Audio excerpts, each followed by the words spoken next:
नमस्कार। प्रभात खबर के डिजिटल चुनाव चर्चा में आपका स्वागत है। 19 अप्रैल को बिहार की 4 लोकसभा सीटों पर मतदान होना है। ये सीटें हैं औरंगाबाद, गया, जमुई और नवादा। इसके नामांकन की प्रक्रिया दाखिल हो चुकी है और पॉलिटिकल पार्टियों की ओर से अभी आधिकारिक तौर पर इन सीटों के बारे में उम्मीदवारों के नाम की घोषणा नहीं हुई है। तो सारे लोग इंतजार कर रहे हैं कि कौन होगा उम्मीदवार। लेकिन पर्दे के पीछे ऐसा कहा जा रहा है कि पार्टियों ने, राजनीतिक दलों ने अपने उम्मीदवारों के नाम तय कर दिए हैं। तो वे कौन होंगे ऐसे प्रत्याशी, ऐसे उम्मीदवार जो चुनावी अखाड़े में उतरने वाले हैं? तो इन विषयों पर हम चर्चा करेंगे अपने राजनीतिक संवाददाता श्री मिथिलेश कुमार जी से। मिथिलेश जी, 19 तारीख को जो पहले चरण में मतदान होना है, उसको लेकर जो उम्मीदवारों के चयन की प्रक्रिया कहां तक पहुंची है? जी, पहले चरण में औरंगाबाद, गया सुरक्षित, नवादा और जमुई सुरक्षित, ये 4 सीटों पे चुनाव होना है। 20 तारीख से 20 मार्च से नामांकन की अधिसूचना जारी हो गई, नामांकन का कार्य शुरू है। लेकिन अब तक दर्शकों को हम ये बताएं कि अब तक किसी भी दल ने अपने उम्मीदवार के नाम आधिकारिक रूप से फाइनल नहीं किया है और नामांकन भी नहीं हुआ है। लेकिन यह भी उतना ही सच है कि पर्दे के पीछे से सिंबल बांट दिए गए हैं। और जहां तक महागठबंधन के उम्मीदवारों की बात है, तो इन 4 सीटों पे राजद के उम्मीदवार होंगे। महागठबंधन में राजद के अलावा वाम दल है, सीपीआई है, सीपीएम है, भाकपा माले है, कांग्रेस है। तो इन चारों दलों को कोई सीट नहीं मिली है इस पहले चरण में। राजद के उम्मीदवार होंगे।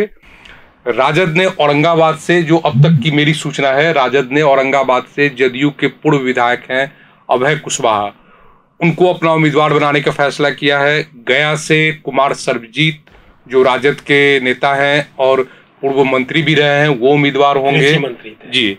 नवादा से 2 नाम हमारे सामने आए हैं, एक श्रवण कुशवाहा जो स्थानीय नेता हैं, और एक विनोद यादव जो राजवल्लभ यादव पूर्व नेता राजद के रहे हैं, उनके परिवार से हैं।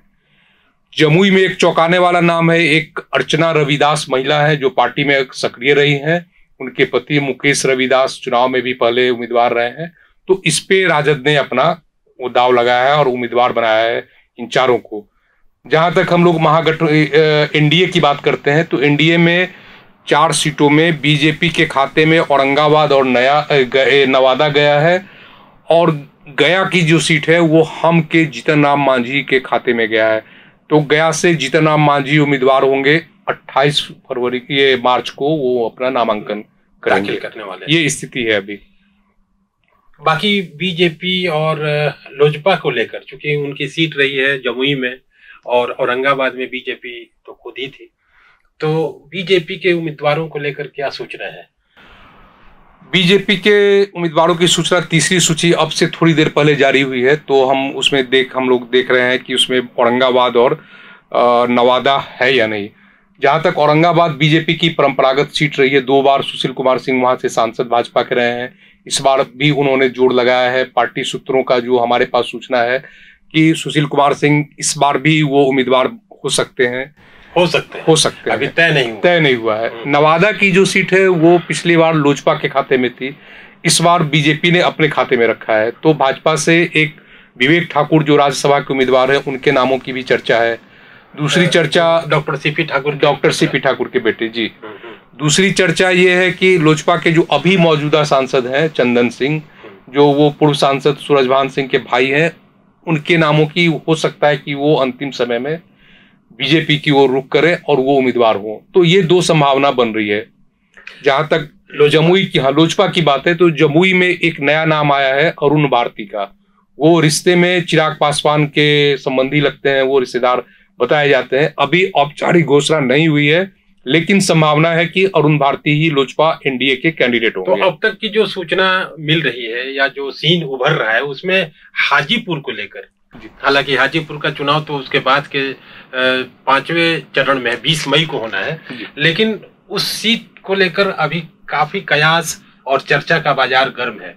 जैसे कि पशुपति कुमार पारस जिन्होंने कैबिनेट से अभी इस्तीफा भी दे दिया, तो वो चुनाव उन्होंने अपनी दावेदारी की है और वो महागठबंधन का समर्थन पाना चाह रहे हैं। तो इस संदर्भ में अद्यतन सूचना क्या है आपके पास?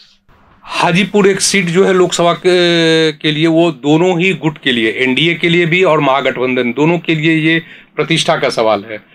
पशुपति कुमार पारस जो रामविलास पासवान के छोटे मंझले भाई होते हैं और उनकी रामविलास पासवान के चुनावी सफर में वो शुरू से साथ रहे हैं। रामविलास पासवान जी का जब निधन हुआ तो उन्होंने उसके निधन से पहले उन्होंने हाजीपुर से पशुपति कुमार पारस को अपना उत्तराधिकारी बनाया और उनको उम्मीदवार बनाया। पारस जीते भी। इस बार पारस का दावा है कि वो असली उत्तराधिकारी वही है और मुझे सीट मिलनी चाहिए, लेकिन अद्यतन सूचना ये है कि एनडीए ने पारस को दरकिनार कर दिया है। पारस महागठबंधन के संपर्क में हैं, वो कोशिश कर रहे हैं कि महागठबंधन में उनको वो सीट दी जाए और वो एनडीए के मुकाबले वो वहां से उम्मीदवार बने। इधर लोजपा जिसके अध्यक्ष है लोजपा रामविलास के, चिराग पासवान खुद दावेदार हैं या खुद वो चुनाव लड़ेंगे हाजीपुर से। ये स्थिति है, चाचा भतीजे के बीच में वो संघर्ष होना तय माना जा रहा है। ये भी लगता है मिथिलेश जी कि हाजीपुर सीट एक विरासत का भी प्रतीक है जी। वो सीट विरासत की प्रतीक बन गई है कि वहां से असली उत्तराधिकारी वही होगा रामविलास जी का, जो वहां से अपनी जीत हासिल करेगा जी जी। तो शायद इसलिए भी चिराग पासवान वहां से लगातार दावा जताते रहे हैं। और जहां तक इलेक्शन कमीशन और चुनाव प्रचार को लेकर पहलू है, चुनाव प्रचार के बारे में, तो उसको लेकर पार्टी के भीतर की तैयारियों के बारे में आपके पास? जी, ये सभी पार्टियों ने अपनी ओर से चुनाव प्रचार की जो है रणनीति वो तैयार कर ली है। वार रूम बन गया है सभी पार्टियों में। बीजेपी हो, भाजपा का कुछ ज्यादा तो मतलब एनडीए में भाजपा बड़ी पार्टी है तो भाजपा का एक नेशनल लेवल पे है। बाकी दलों ने भी, जदयू ने भी बड़ा एक वार रूम बनाया है और सोशल मीडिया की उसकी टीम गठित हुई है। 2000 से अधिक लोग जिलों से उनसे जोड़े जा रहे हैं। इधर आरजेडी में हम महागठबंधन की बात करें तो राजद एक बड़ी पार्टी है। राजद के भी उनका जो सोशल मीडिया का सेक्टर है वो उससे प्रचार की सारे चीजें जो इक्विपमेंट वगैरह तैयार किए जा रहे हैं। हेलीकॉप्टर किराए पे लिए जाने की सूचना हमें अभी मिली है। राजद ने 2 हेलीकॉप्टर लिया है 5-5 सीटों वाला। वो अगले चुनाव प्रचार में वो शुरू हो जाएगा होली के जस्ट बाद से। कांग्रेस ने भी तैयारी की है, लेकिन वो जब उनके उम्मीदवारों का जब चरण आएगा, जिस चरण में उनके उम्मीदवार होंगे उसमें वो हेलीकॉप्टर का उपयोग करेगी कांग्रेस। जदयू की भी 2 हेलीकॉप्टर की सूचना है मेरे पास। वो लोगों ने 2 हेलीकॉप्टर की बुकिंग की है। अच्छा, एक चीज और हम लोग चर्चा कर लें। जैसे औरंगाबाद से बताया गया, जो आप बता रहे हैं कि अभय कुशवाहा ये प्रत्याशी बनाए जाएंगे राजद की ओर से। अभय कुशवाहा अभी कल उन्होंने इस्तीफा दिया जदयू से और आज उनके नाम का एक तरह से चर्चा चल पड़ी और वो शायद आधिकारिक तौर पर इसकी घोषणा भी कर दी जाएगी। मेरा सवाल ये है कि अभी आने वाले दिनों में इस तरह के उलटफेर और भागम दौड़ जो होती है अंतिम समय में, ये और बढ़ने वाली है लगता है जी। ये हर चुनाव का ये एक फेनोमिना बन गया है कि अगर हमें उस चुनाव लड़ना है तो अपनी पार्टी से टिकट नहीं मिले तो दूसरे पार्टी में चले जाए। राजनीतिक दलों का भी एक उनको जिताऊ उम्मीदवार चाहिए। पार्टी के समर्पित कार्यकर्ताओं की जगह वो यह देखना चाहते हैं उम्मीदवारों के चेहरे में कि वो जीतने लायक है या नहीं, उनके पास मसल्स पावर है या नहीं, मैन पावर है या नहीं, मनी पावर है या नहीं। तो ये सब इक्वेशन रहता है पर्दे के पीछे से। अभी ये अभय कुशवाहा 2015 से 20 तक जदयू के टिकट पे टिकारी से विधायक थे। 2020 में उन्हें बेलागंज से उम्मीदवार बनाया गया, वो चुनाव हार गए। अभी वो गया जिले के जदयू के जिला अध्यक्ष थे। अब उनको चुनाव लड़ना है तो जदयू में गया जो सीट है वो सुरक्षित सीट है। आसपास की सीटें जो है वो पहले से फिक्स है। तो उन्होंने एक स्कोप देखा और वो राजद में रातों रात आए और अब उनको उम्मीदवार बनाने की चर्चा है। आने वाले दिनों में ऐसे कई उदाहरण हमको सामने हम लोग देख पाएंगे। चुनाव पर चर्चा अभी आप देख रहे थे प्रभात खबर के डिजिटल प्लेटफॉर्म पर। चुनाव को लेकर, चुनाव के बाहर जो दिख रहा है उससे कहीं ज्यादा राजनीतिक दलों के पीछे बहुत सारी चीजें चल रही होती हैं। हमारी कोशिश होगी कि चुनाव के बारे में अद्यतन सूचना, बिल्कुल नई और ताजी सूचनाएं आपको लेकर हम हाजिर हों।